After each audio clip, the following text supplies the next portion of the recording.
Hemos iniciado una serie, esta es la tercera conferencia de la serie titulada El tiempo del fin.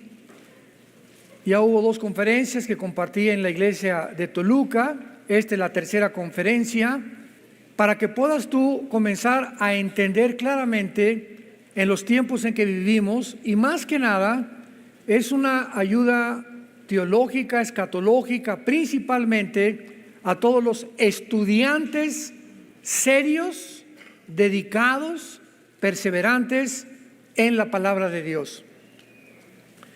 El libro de Daniel termina en el capítulo 12, y en el capítulo 12 rápidamente voy a hacer un resumen. Comienza diciendo el primer versículo, que es la clave: en aquel tiempo se levantará Miguel, el gran príncipe que está de parte de los hijos de tu pueblo, y será tiempo de angustia, cual nunca fue desde que hubo gente hasta entonces. Pero en aquel tiempo será libertado tu pueblo, todos los que se hayan inscritos en el libro. El capítulo 12, Daniel, después de compartir visiones en el capítulo 2, capítulo 7, capítulo 8, capítulo 10, capítulo 11 y culminando con el capítulo 12, él ha hablado durante todo el libro del tiempo final. Todas las profecías del libro de Daniel están apuntando hacia los últimos 7 años del final de las profecías de Israel, no de la iglesia. Porque hay un tiempo final para la iglesia y hay un tiempo final para Israel. Entonces, cuando la Biblia habla del último tiempo, los tiempos finales, los postreros días, tenemos que diferenciar y entender dentro del contexto a qué se está refiriendo el Espíritu Santo. Si es a los tiempos finales de la iglesia o es a los tiempos finales de Israel. Muy bien. El tiempo final para nosotros, la iglesia, termina con el arrebatamiento. En cuanto millones de personas desaparezcamos del mundo, en ese momento la iglesia desapareció y nos vamos al cielo. Mientras tanto pasan 7 años aquí en la tierra, que se llama la 70 semana de Daniel, o los últimos 7 años que Dios le dio a través del ángel a Daniel en el capítulo 9 del libro de Daniel. Entonces nosotros estamos en el cielo, donde Dios nos va a preparar y Dios va a condicionarnos y Dios va a poder seleccionarnos mientras estamos en el cielo y en la tierra pasan los 7 años de la tribulación. ¿Quiénes de nosotros vamos a gobernar en el milenio? Entonces va a ser una prueba tremenda allá arriba. Dice 2 Corintios 5 el apóstol Pablo que vamos a ser responsables de todo lo que hicimos mientras estábamos en el cuerpo. Desde luego desde el momento de la conversión, porque todo lo que tú hayas hecho antes de ser convertido, traficante de drogas, prostituta, transgénero, borracho, parrandero, jugador, abortaste 10 veces, no importa lo que hayas hecho antes de convertirte, estás sepultado en el océano. Ya no hay nada del pasado que Dios tenga contra ti ni contra mí. Es desde el momento de nuestra conversión que comienza a contar nuestras obras, las que hayan sido motivadas por el amor a la iglesia de Jesucristo, por el amor a la verdad, por el amor a la predicación de la palabra. Entonces es importante porque cuando dice en Daniel 12, en aquel tiempo, esta palabra tiempo es Enrique, T de tío, H, apúntalo ahí en tu Biblia. Por eso siempre les digo, dichosos los que traen su Biblia, o si no, apúntalo ahí en tu mano, no sé, un pedazo de papel, pero por favor ya tómale amor a la palabra. Esta palabra es una de las palabras que se usa para el tiempo, que se traduce en el griego kairos, O sea, es el sinónimo en el griego de kairos. ¿Cuál es el tiempo kairos? El tiempo específico. Lo explico. Hay dos tiempos en la Biblia de Dios. El tiempo cronos, cronológico, de enero, febrero, marzo, abril, mayo. Agarras tu calendario, 2024, voy a hacer mi agenda cronológicamente, voy a decir qué hago en mayo, qué hago en junio, etcétera, etcétera. Ese es el tiempo cronos. Pero el día de tu cumpleaños es un día especial de todo el año, ¿correcto? Ese día es kairos. El Día de las Madres es un día especial para ellas, aunque todos los días deben ser Día de las Madres, es el tiempo kairos. En Navidad el 24 es un tiempo especial donde aprovechamos para ganar almas y para hablar de Cristo y darnos regalos. Es un tiempo kairos. Entonces el tiempo kairos es un momento específico escogido por Dios. Cuando Cristo nació, Gálatas capítulo 4, en la consumación de los tiempos, Dios levanta a una mujer, María, para que nazca su hijo. Cristo nace en el tiempo kairos, en un momento especial de la historia. Entonces, cuando dice Miguel, en aquel tiempo, Miguel está relacionando del versículo 40 del capítulo anterior de Daniel al versículo 45, donde Daniel 11, 40 al 45 se está hablando de las últimas guerras del anticristo. Y el anticristo entra a la guerra cuando los primeros 3 años de la tribulación no va a haber guerra. Va a ser un tiempo supuestamente de paz, va a firmar un tratado, les va a permitir a los judíos reconstruir el templo, pero exactamente cuando el anticristo entre al templo judío, al lugar santísimo, y ponga en el lugar santísimo para los judíos la abominación desoladora que Daniel menciona, que significa una imagen de él.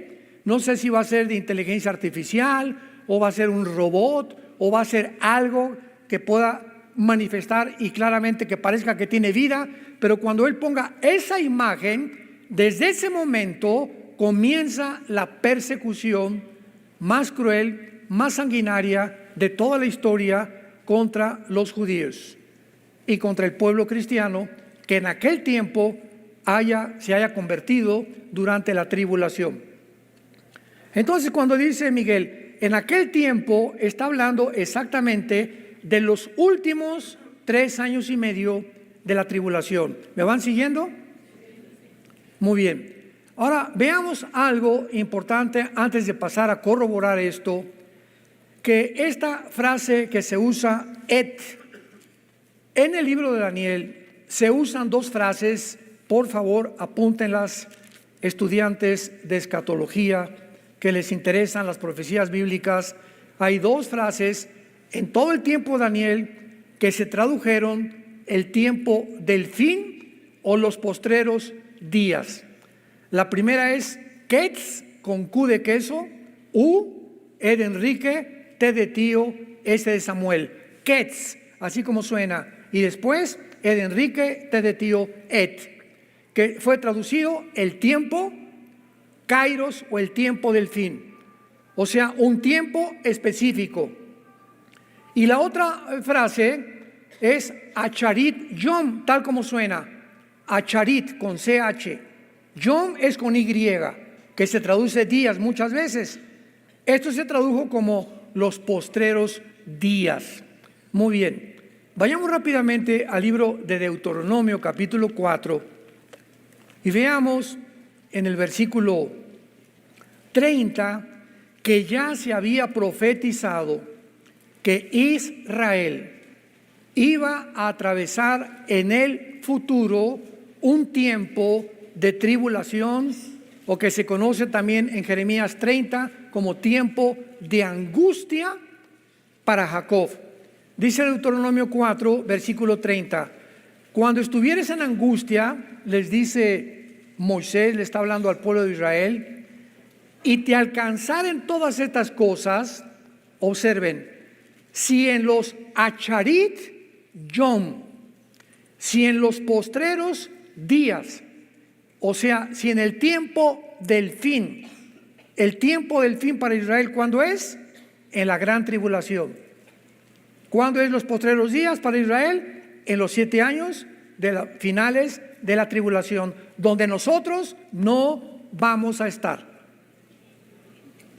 Si en ese tiempo de angustia, en los postreros días, te volvieres a Jehová tu Dios y oyeres su voz, porque Dios misericordioso es Jehová tu Dios, no te dejará, ni te destruirá, ni se olvidará del pacto que le juró a tus padres.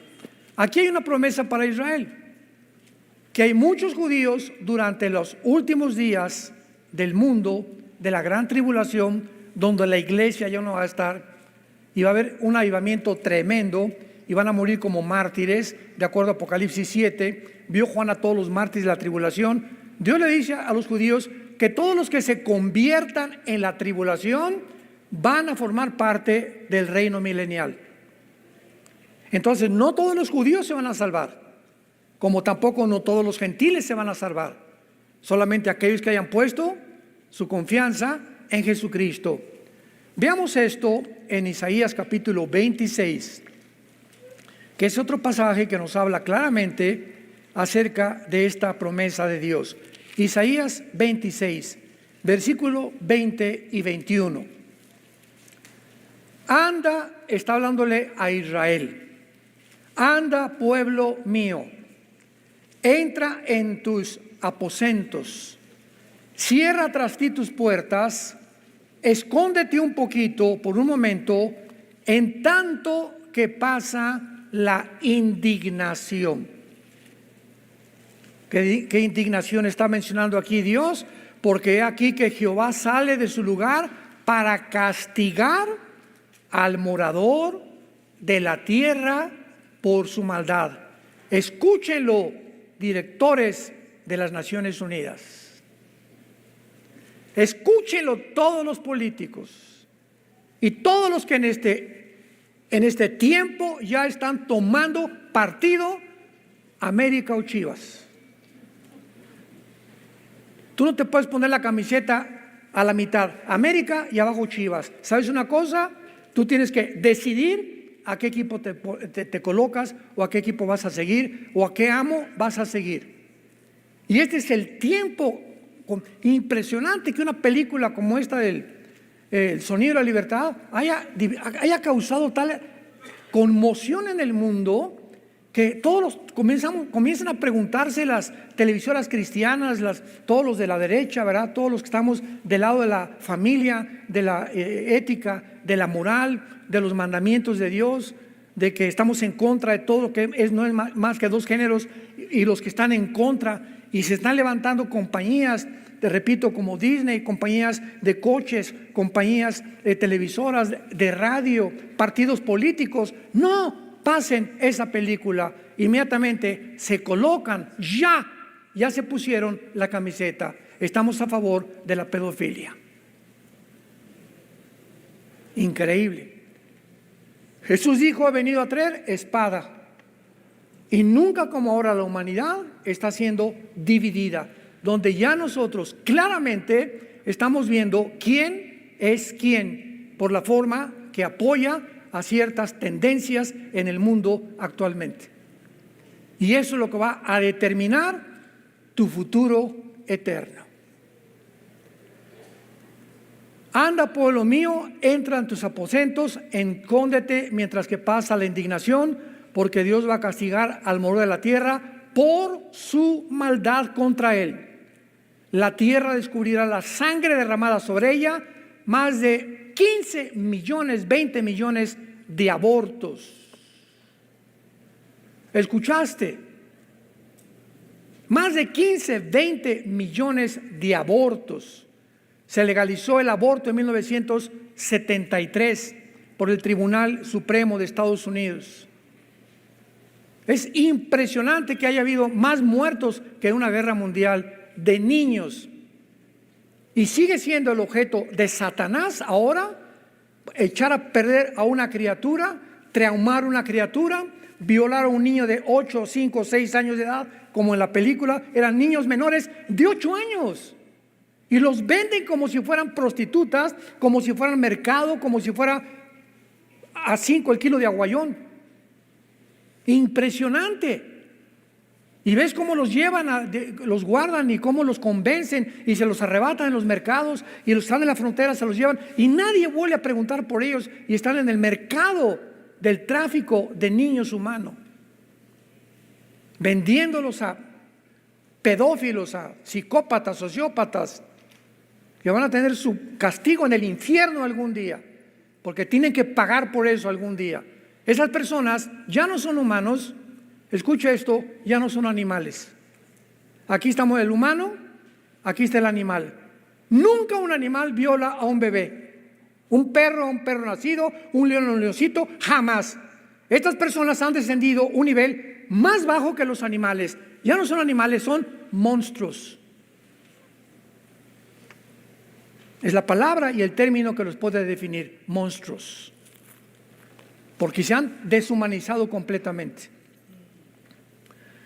Veamos ahora estos términos en el libro de Daniel, capítulo 2. Vamos a comenzar el capítulo 2 de una forma rápida, para que veamos que todos estos términos, Ketz, Et, Acharit, Yom, se usan en el libro de Daniel siempre apuntando hacia el futuro. Dice Daniel 2, versículo 28. Aquí está Daniel hablándole al rey Nabucodonosor.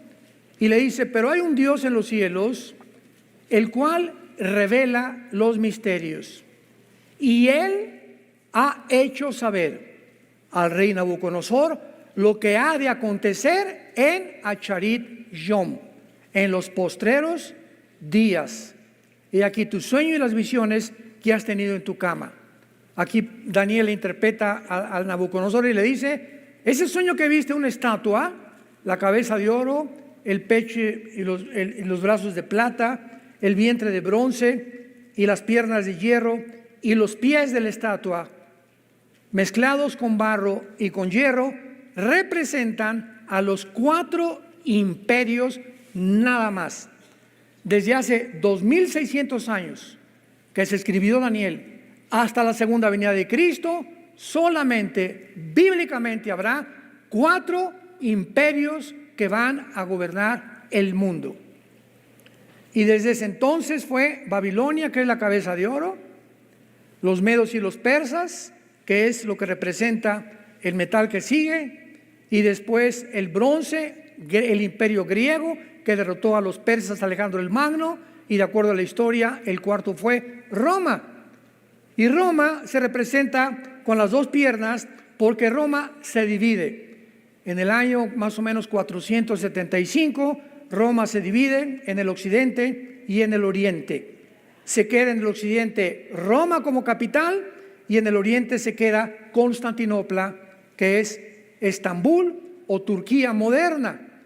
Y durante más o menos 1500 años, este imperio romano de alguna forma prevaleció en el oriente.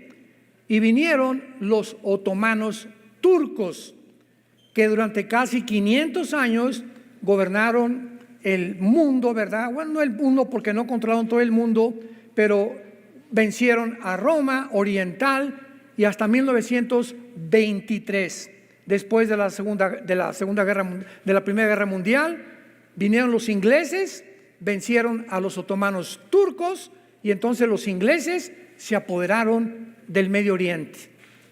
De 1923 a 1945, que los judíos regresaron más o menos a su tierra en el 48, del 23 al 45, el Medio Oriente no era geográficamente como tú lo ves actualmente en un mapa, sino que llegaron los ingleses con algunos de Francia y dijeron, Jordania va a estar aquí, a Israel le vamos a tocar esta parcela, a Siria esta, a Egipto esto, el Medio Oriente lo arreglaron geográficamente los ingleses. Y todo fue preparado para que en el 48, 3 años después de la Segunda Guerra Mundial, regresara Israel como una nación independiente, soberana ante el mundo entero. Entonces Daniel le está interpretando esto, no me quiero profundizar, porque ya es otro tema, pero veamos ahora enseguida el versículo 45 del mismo capítulo 2 de Daniel. Y ya al final de esta explicación, Daniel le explica y le dice al rey Nabucodonosor, Daniel 2:45, de la manera que viste que del monte fue cortada una piedra, no con mano, la cual desmenuzó el hierro, el bronce, el barro y la plata, que son los metales que formaban la estatua, y el oro, el gran Dios ha mostrado al rey lo que ha de acontecer a Charit Yom en lo porvenir. En otras palabras, cuando esta visión de la estatua la vio Daniel, de repente una piedra golpeó contra los dedos de la estatua en los pies. Y estos 10 dedos de la estatua que descienden de Roma, ¿quiénes son las dos piernas? El Imperio Romano. Pero el Imperio Romano tuvo el territorio de Europa, norte de África y el Medio Oriente, recuerdan. El Imperio Romano tuvo Europa, no solamente Europa, el norte de África y el Medio Oriente. Entonces, si se dividió entre el occidente y el oriente, y hay 5 dedos acá y 5 dedos allá, el último gobierno mundial, escuchen esto con mucha atención, de acuerdo a las Sagradas Escrituras, se formará un G10. Cuando oigamos que se reúnen 5 naciones del Medio Oriente y 5 naciones de Europa para formar una confederación política de 10 naciones, no es hasta que esta confederación se forme que de una de ellas saldrá el cuerno pequeño, que en Daniel 7 se le llama el anticristo. Así que es inútil especular que el anticristo es fulano de tal, que es el papa, que es el príncipe de España, que es por acá, que es el rey de Inglaterra. Es inútil estar con estas hipótesis y especulaciones que no tienen ningún sentido. El mundo no va a conocer ni va a saber tampoco quién es el anticristo, y gracias a Dios, porque yo no lo estoy esperando a él, estoy esperando al Mesías. Y nadie aplaude. Estamos esperando a Jesucristo, gloria a Dios. Ven Jesús.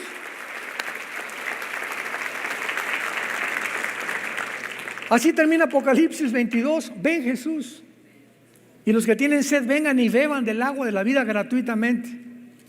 Ven Jesús, es el anhelo diario. Señor Jesús, yo anoche le decía a las 3, 4 de la mañana, Señor Jesús, te estamos esperando. Pero mientras vienes, úsanos para seguir ganando las almas.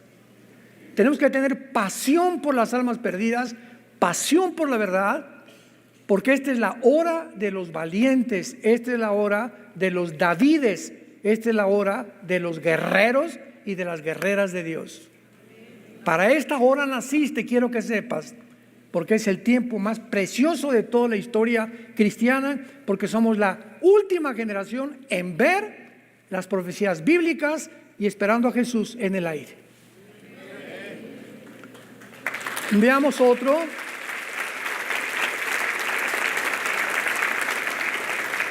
Daniel 8, versículo 17. Estamos viendo todos los versículos donde se encuentran esta terminología: el tiempo, el fin, los postreros días, corroborando que todos apuntan hacia el futuro. Daniel 8, versículo 17. Vino luego cerca de donde yo estaba, y con su venida me asombré. Aquí está Daniel relatando a Gabriel que se le aparece y baja del cielo para estar con él. Y me postré sobre mi rostro, dice Daniel, pero él me dijo: entiende, hijo de hombre, porque la visión es para el tiempo del fin. Y aquí se usa et kairos o et ketz, que es el tiempo, kairos en el griego, o sea, para el tiempo especial. Y ya sabemos cuál es, el de los últimos 3 años y medio de la tribulación. Así que toda esta visión que le da en el capítulo 8, que no nos da tiempo de recorrerla, yo lo hemos predicado en otras veces, es para el tiempo final.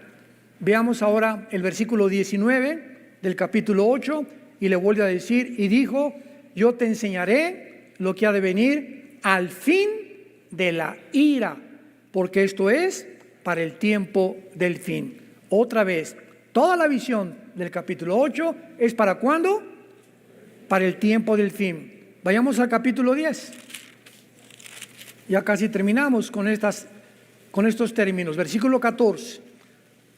Daniel 10, 14. He venido para hacerte saber lo que ha de venir a tu pueblo en Acharit Yom, en los postreros días, porque la visión es para esos días. Capítulo 11, versículo 36. El rey hará su voluntad y se ensoberbecerá y se engrandecerá sobre todo Dios. Contra el Dios de los cielos hablará maravillas y prosperará hasta que sea consumada la ira. ¿Cuál ira? La gran tribulación, porque lo determinado se cumplirá. Y terminamos con el capítulo 12, versículo 9, que es el tema principal de nuestras conferencias. Daniel 12, 9. Él respondió, otra vez el ángel Gabriel le dice a Daniel, porque estas palabras están cerradas y selladas hasta el tiempo del fin. Vean esto. Todas estas visiones de Daniel no se podían comprender ni se podían entender porque estaban cerradas. Daniel, desde que te estoy dando estas profecías, van a pasar 2600 años. En ninguna época de la iglesia, ni de los padres, ni de la reforma, ni del renacimiento, ni de la época de las misiones 1800, 1900, nadie va a entender estas visiones, ni los imperios ni nada, hasta los que vivan la última generación. Entonces pasan 600 años de que el ángel le dijo estas palabras, y Juan el apóstol es llamado por Dios cuando estaba en la isla de Patmos. Tenía como 90, 95, 96 años. Fue el último de los apóstoles que murió, Juan. Y tiene una visión, Juan, donde Cristo se aparece glorificado enfrente de él, con los ojos como, ¿verdad?, con una vista como de bronce bruñido, el pelo blanco como la lana, con un vestido largo como el lino fino, un cinto de oro, los pies como bronce bruñido, etcétera, etcétera. Y entonces Cristo le revela a Juan el Apocalipsis, y aquí pasa algo muy interesante. Escuchen esto. A Daniel se le ordena sellar las palabras hasta el tiempo del fin, pero Dios le dice a Juan, esto que te voy a decir, no lo selles. Y por eso el libro del Apocalipsis, ¿cómo comienza el Apocalipsis? ¿Cómo comienza diciendo el Espíritu Santo el Apocalipsis en el capítulo 1 y cómo escribe el apóstol Juan? La revelación de Jesucristo que Dios le dio para manifestar a sus siervos las cosas que deben, ya no está el tiempo del fin, ¿verdad?, que deben suceder, que eso pronto. Y la declaró enviándola por medio de su ángel a su siervo Juan, que ha dado testimonio de la palabra de Dios, del testimonio de Jesucristo y de todas las cosas que ha visto. Bienaventurado el que lee y los que oyen las palabras de esta profecía y guardan las cosas escritas, porque, ¿no oigo? El tiempo está cerca. Pregúntate ahorita, oiga, esto fue escrito hace 2000 años. Ya han pasado 2000 años. ¿A qué se refiere con que el tiempo está cerca? O sea, cuando le dijo el tiempo está cerca, ¿le estaba diciendo el año que entra? ¿O en 5 años? No, de ninguna manera. Ya estaba entendido por el libro de Daniel. Lo que Cristo le estaba diciendo a Juan al dejarnos el Apocalipsis, el tiempo siempre está cerca para todos los seres humanos, porque ¿a qué edad morimos? ¿80? ¿85 los más fuertes? Ruth Coffey, la misionera que nos recogió a mi esposa y a mí, que está en Cuernavaca, cumplió 97 años la semana pasada. Una mujer de Dios, Ruth Coffey, la honramos y oramos siempre por ella. Pero nadie llega ya a los 85, 90, y el momento de tu muerte, el tiempo llegó para ti, para ti, para ti, para ti. Eso es lo que significa, el tiempo está cerca, porque el día de tu muerte entregas tus cuentas a Dios. La vida es bien corta, tenemos una sola vida, una sola, para vivirla. Escoge tú a quién quieres servir, pero yo en mi casa serviremos a Jehová. Escoge. Llegó el tiempo de la hora.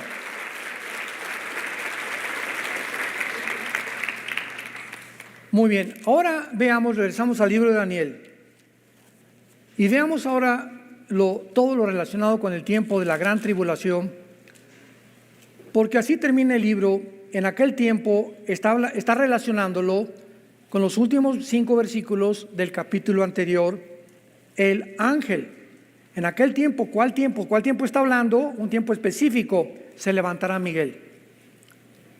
Es interesante cuando acomodamos lo espiritual sobre lo espiritual, precepto sobre precepto, escritura sobre escritura, y no tomamos una escritura de por acá y otra de por allá, armamos una doctrina con una y armamos una doctrina con otra, sino que tenemos el contexto y vemos qué dice Deuteronomio, qué dice Juan, qué dice Zacarías, qué dice Malaquías, qué dice Sofonías, qué dice Joel, y unimos las piezas y tenemos un rompecabezas armado. Y así es como se traza la palabra de Dios. Requiere diligencia, perseverancia, entrega, dedicación, pero más que nada, disciplina. Veamos ahora claramente de qué forma la Biblia nos muestra que desde el Antiguo Testamento como en el Nuevo Testamento ya se estaba describiendo o enseñando los postreros días que serían de angustia. Por ejemplo, el arcángel Miguel le dice, en aquel tiempo, o sea, el tiempo en que el anticristo, porque vean cómo termina Daniel 11, versículo 44 y 45. Vean cómo termina Daniel 11, 44 y 45. Está hablando del anticristo. Pero noticias del oriente y del norte lo atemorizarán.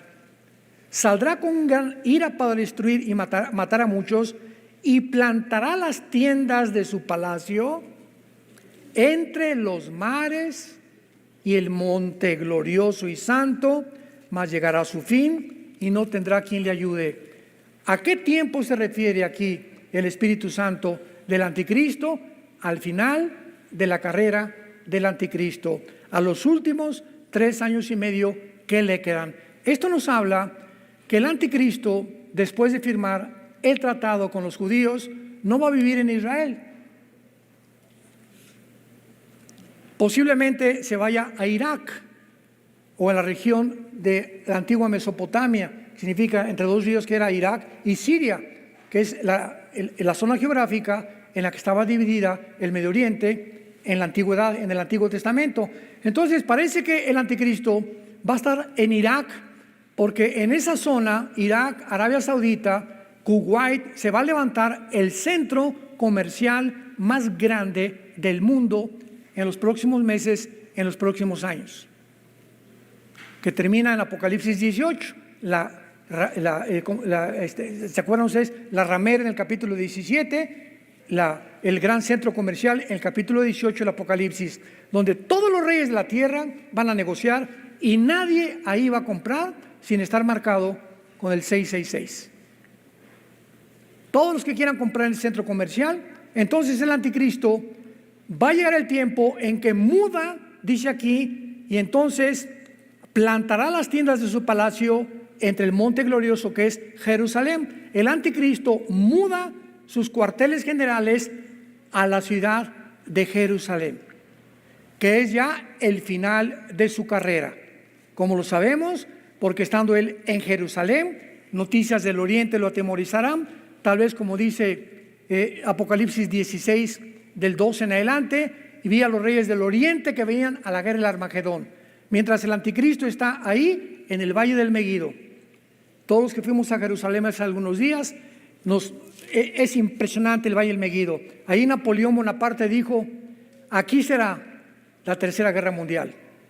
Así lo expresó Napoleón Bonaparte antes de morir, cuando estaba en el Valle del Meguido en Israel. Entonces ahí va a ser la tercera guerra mundial, el Armagedón. Entonces la Biblia está hablando en aquel tiempo, es los tiempos finales del anticristo. ¿Se fijan cómo vamos hilando? Para ir determinando en qué tiempo está hablando la Biblia. Ahora vamos a corroborarlo con Apocalipsis 12, que esto ya confirma de una forma indubitable, inequívoca, que está hablando de los últimos años del anticristo y de la gran tribulación. Apocalipsis 12, versículo 7. Después hubo una gran batalla en el cielo. Miguel y sus ángeles luchaban contra el dragón, y luchaba el dragón y sus ángeles, mas no prevalecieron, ni se halló ya lugar para ellos en el cielo. ¿Por qué en Daniel 12 dice: y se levantó Miguel? Porque porque el arcángel Miguel está puesto como protector de la nación de Israel. Es el arcángel más grande de los ángeles de Dios, con el título y el rango más elevado, el que está encargado de proteger a Israel a través, desde que Abraham, Jacob, Isaac fundaron la nación. Y entonces vino Egipto primero, la primera opresión, después vino Asiria contra Israel, Babilonia, Medo-Persia, Grecia, Roma, y a través de todos estos imperios los judíos sobrevivieron. Desaparecieron todos los demás tribus que había, ¿verdad? Todos los que se levantaron a su alrededor, nadie sabe que están enterrados en las arenas del desierto. Son expulsados 2000 años los judíos, 70 años después de Cristo, por negar al Mesías, y son repartidos en todas las naciones. Y en 1948 es la primera civilización. Señores historiadores, señores sociólogos, señores geólogos, antropólogos que nos escuchan, nunca en la historia existe un pueblo que haya sobrevivido 2000 años y que hayan sido dispersados por todas las naciones y que lleguen a su nación y no se les haya olvidado su idioma, su cultura, sus tradiciones, ni su religión. Nosotros los mexicanos, nicaragüenses, guatemaltecos, pasamos al otro lado, y ¿cómo te llamas? Henry Ward. O sea, ya se nos olvida el español. O crecemos una cultura igual con los italianos, Yo me he encontrado cantidad, hay un señor Joe Paladino que lo conozco muy bien, que entrena a los motociclistas con motores Harley allá en Estados Unidos. Es un grande entrenador de motociclismo. Una vez le pregunté: ¿tú no hablas italiano? No, no hablo italiano. Y a todos que tengan así Capellini, Paladino, etcétera, etcétera, no hables, se les olvidó el italiano ya, se les olvidó el francés, pocos hablan alemán ya. La cultura siempre tiende a absorbernos. No pasó así con los judíos, pero no porque sean especiales ni más inteligentes, simplemente para demostrar que eran el pueblo que Dios había escogido y para que Israel sea la evidencia más grande que Dios existe.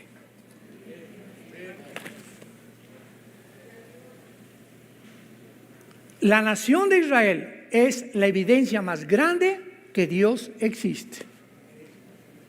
Y no estoy diciendo Dios ama a los árabes igual que a los judíos. Dios ama a los palestinos igual que nosotros. Dios ama a los iraníes. Dios ama, porque no hay acepción de personas. Simplemente escoge un pueblo para que los ojos del mundo estén atentos a lo que está pasando y vean de qué manera nadie ha podido destruirlos. Llegan en el 48, al otro día los rodean y los quieren matar. Viene la guerra del 56, la guerra de 1967, junio, la guerra de los 6 días de 1967, donde 5 naciones árabes dirigidas por Nasser, el expresidente de Egipto, se reúnen para extirpar, aniquilar destruir al pueblo judío y echarlo para siempre al mar Mediterráneo. En la ley de las probabilidades, ustedes que les gustan las matemáticas, en la ley de las probabilidades, era 12 a la 15ª potencia las probabilidades que tenían de salir vivos de la guerra de los 6 días. ¿Qué estoy diciendo para hacer una comparación? Ahorita somos aproximadamente como 2,000 personas aquí, que nos rodee un ejército de 50,000 soldados. Y aquí tenemos 50 rifles. No estamos rodeados 50,000 soldados, pues vamos a rendirnos. ¿Qué probabilidad tenemos de salir vivos? Ninguna. Ninguna. Eran las probabilidades que tenían los judíos de sobrevivir. ¿Qué pasó?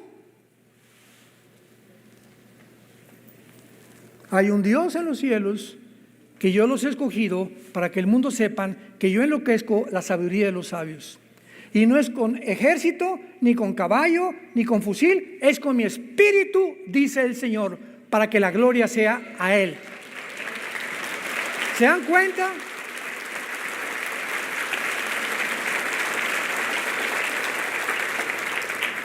El 2 de junio se levantan 7, 8 pilotos judíos, se suben a sus aviones y ellos, sabiendo que los árabes a las 6:30 o 7 desayunan, a las 5:30 o 6 de la mañana vuelan sobre Egipto y arrasan con toda la aviación de Egipto. Ni un solo avión dejaron. Se fueron sobre Siria, se fueron sobre Egipto. En 3 días, las 5 naciones árabes no tenían un solo avión. Qué grande es, Señor. Una vez que ellos dominaron el aire, era más fácil dominar la tierra.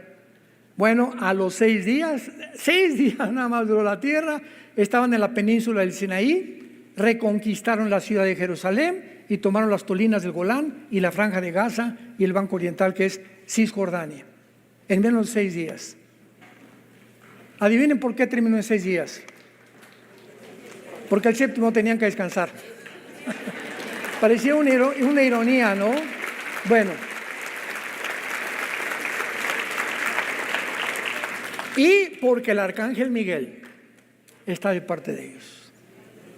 Y va a llegar el final en la gran tribulación, donde después hubo una gran batalla en el cielo.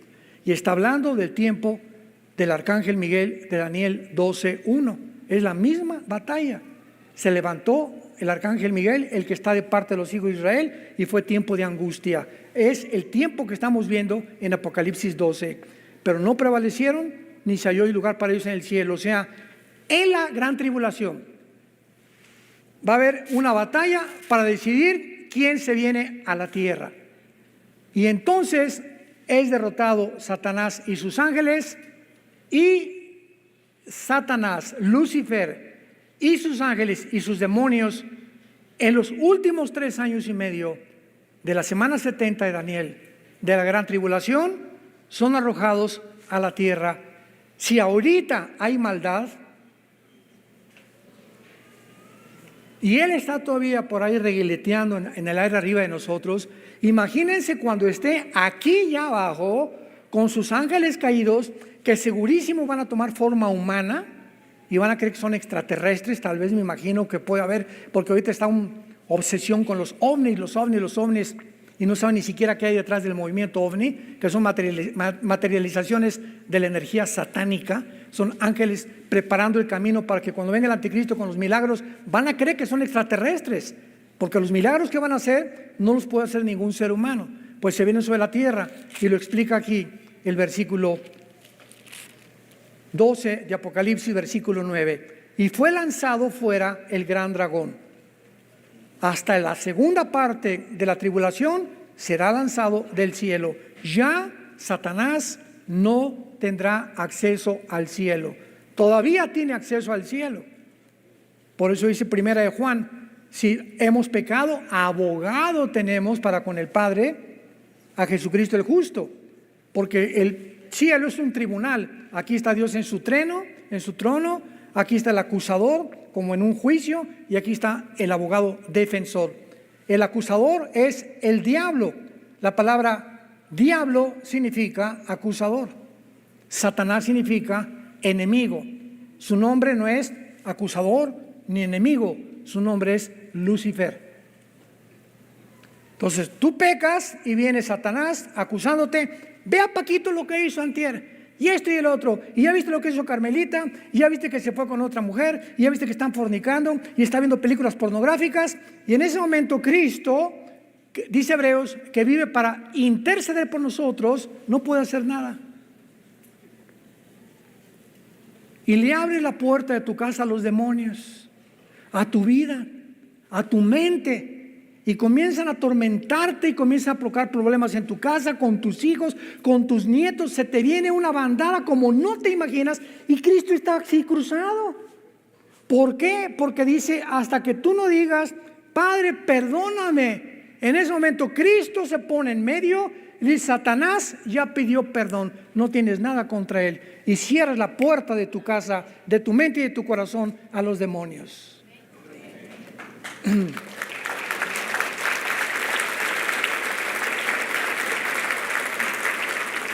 Hermanos, ¿han entendido ustedes la guerra espiritual ya en la que estamos enfrascados? Ten cuidado cuando pecas. El que esconde sus pecados no prosperará. Si tú escondes lo que tú has hecho y no lo has confesado ni te has arrepentido, no puedes prosperar, y Dios no puede meter las manos de lo que te pase. Mas el que los confiesa y se aparta alcanza misericordia. Dice primera Samuel capítulo 5, a muchos hombres esconden sus pecados y a otros se les descubren después, porque no pueden quedar ocultas las malas obras ante aquel ante cuyos ojos estamos abiertos y desnudos delante del Padre. A Dios nadie se puede burlar de él. Y si los confiesas, la sangre de Cristo nos limpia de todo pecado. ¿Por qué la corta vida? ¿Por qué, escúchame? ¿Por qué la corta vida que tenemos la vas a vivir miserable? Por estar escondiendo este pecado y creyendo que te va a ir mejor, robando, defraudando, fornicando, viendo películas, etcétera, etcétera, engañando a tu prójimo. ¿Por qué crees que te va a ir bien? No te puede ir bien. Tus pecados te alcanzarán, dice el Señor, tarde o temprano cae el hacha del juicio sobre la raíz de los árboles. Juan el Bautista dijo, el hacha ya está puesta, todo árbol que no da fruto será cortado. Y si así tienes ya 3, 4, 6 meses, no es cierto que eres cristiano. No es cierto que eres cristiano. Te llamas, pero realmente en tu vida hay pecado no confesado. ¿Por qué? Porque el Espíritu Santo no está operando la convicción que Él trae a una vida que realmente es honesta delante de Dios. Señor, la regué la leche anoche, le grité a mi esposa, ya forniqué con mi novio, ya, Señor, perdóname, desde mañana, si sea que Pepito le voy a tumbar los dientes y me comienza a acariciar, voy a abandonar a la mujer que ando con ella en el adulterio, voy a rezar con mi esposa y con mis hijos. Tenemos la oportunidad, mientras vivimos, del perdón de la sangre de Cristo. ¿Por qué habríamos de escoger vivir como miserables cuando la vida ya nos da demasiados problemas para vivir? Y finalmente, dice Apocalipsis 12, que entonces fueron arrojados a la tierra, y oí una gran voz en el cielo, versículo 10, que decía, ahora ha venido, ahora estamos en la gran tribulación, la salvación y el poder y el reino de nuestro Dios y la autoridad de su Cristo, porque ha sido lanzado fuera el acusador de nuestros hermanos, el que los acusaba delante de nuestro Dios. Cada cuando nos acusa Satanás, día y noche, dice primera de Pedro, el león como león rugiente, el diablo como león rugiente anda buscando, como un león desesperado por comida, está esperando una debilidad tuya, cualquier cosa que tú estés haciendo, pensando, para lanzarse y destrozar tus pensamientos, comenzarte a producir locura, que pierdas la brújula, ya no sabes qué es bueno, ya no sabes qué es malo, y puedes llegar a lo que dice Romanos 1, a tener una mente reprobada. ¿Qué significa una mente reprobada? Una mente que ya no discierne entre el bien y entre el mal. Y el mundo actualmente vive mentes reprobadas. Cuando comenzó el movimiento, tú no eres niño, eres niña, hay 3, 4, 5 géneros, inmediatamente discernimos los cristianos, todas esas personas ya tienen una mente reprobada, ya perdieron la brújula. Ya no saben qué es hombre, qué es mujer, ya no saben qué es bueno, qué es malo. A lo malo le llaman bueno, a lo bueno le llaman malo. Y comienza como un tsunami el diablo a propagar estas filosofías y estas ideologías para que la demás gente lo acepte como normal. Y cuando ya el público lo acepta como normal, es cuando dices, es una generación perversa y maligna. Para terminar, hace algunas semanas les conté, hace un tiempo, me mandaron un video como de 50 adultos completamente encuerados. Ya ni tanga traían, en bicicleta. Lo pueden, anda por ahí circulando. Desfilando en una calle de Estados Unidos, y cantidad de gente con sus niños de 4 o 5 años de edad, y pasaban en la bicicleta así, encuerados, viejos raboverdes, monstruos, porque es lo que eran, y se bajaban y le agarraban al niño y le daban la mano, y la mamá, ¡ah! Y yo les compartí y les dije, todos esos en las bicicletas son una bola de psicópatas, pero ¿saben una cosa? Están peor el público. Yo le dije a mi esposa, ¿te imaginas a nuestra nietecita llevarla a un lugar así, que vea hombres encuerados y mujeres encuerados? El trauma que les causan ya para que comiencen a acostumbrarse al sexo a los 3, 4 años de edad. ¿Qué les pasa a sus padres? ¿Cómo pueden ir a un desfile de los gays, del orgullo, con su familia? ¿Qué vas a ver? Por el amor de Dios, están peor que los mismos que desfilan haciendo eso. Increíble, pero cierto. Y todavía cuando llegues a aplaudirlos, es cuando dices, mentes perversas y malignas, reprobadas por Dios. Porque ese fue el camino que escogieron. Pero yo y mi casa serviremos a Jehová. Te damos gracias, Padre, por tu palabra en esta tarde. Gracias, Dios y Padre de Jesucristo, que fue crucificado, enterrado y resucitado a los 3 días, y el cual está sentado a la diestra del Padre en las alturas, viviendo actualmente para interceder por nosotros, para defendernos de las acusaciones, para cuidarnos, protegernos con sus ángeles que día y noche acampan alrededor de los que le temen. Riquezas, honra y vida son la remuneración de la humildad y el temor de Jehová. Gracias, Señor, por tan grande salvación. Es la hora de levantarnos, de despertar ante el mundo que nos rodea, que se está pudriendo a nuestro alrededor. Ya huele a basura donde quiera que volteamos.